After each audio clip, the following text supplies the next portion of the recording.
عشق بھی دو ہیں، ایک تو عام عشق ہے، ایک خاص عشق ہے۔ عام عشق کیا ہے کہ اللہ کا دیدار کیا تو اللہ کا نقشہ تمہارے لطیفہ انا کے ذریعے آنکھوں کے ذریعے دل میں آ گیا، وہ اللہ کا نقشہ ہے، وہ پھر کھینچتا ہے اپنی طرف، وہ جو کھچاؤ ہے اس کو عشق کہتے ہیں، یہ عام عشق ہے۔ ایک عشق ہوتا ہے وصل والوں کا، وہ صرف جسہ توفیق الہی کے ذریعے ہی ممکن ہے، وہ اللہ کا جسہ ہے، وہ پھر اندر آ جاتا ہے نا، جب وہ اندر آ جاتا ہے تو باقی تمہاری ساری مخلوقوں کو جلا دیتا ہے اور خود بن کے بیٹھ جاتا ہے۔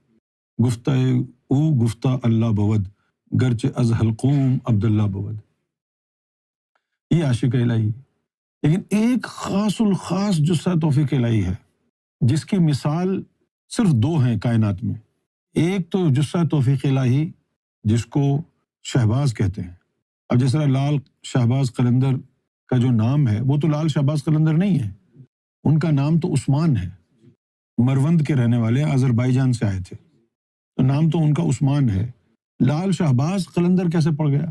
کیونکہ شہباز جو ہے اس جسہ توفیق الہی کو کہتے ہیں، شہباز کا مطلب ہے پرواز کرنے والا، تو وہ جو جسہ توفیق الہی ہے وہ پرواز کرنے والا ہے، وہ صرف امام مہدی سے پہلے لال شہباز قلندر کے پاس تھا اور کسی کے پاس نہیں تھا کائنات میں۔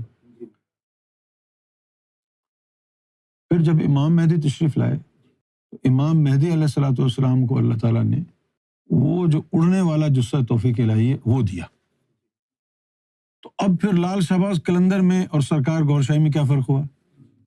لال شہباز قلندر کی کل کائنات وہ جسہ توفیق الہی ہے، اسی کے بلبوتے پر آپ کا وصل قائم ہے، آپ کا عشق قائم ہے، سب کچھ اسی پر ہے اور وہ آپ کے سینے میں ہے۔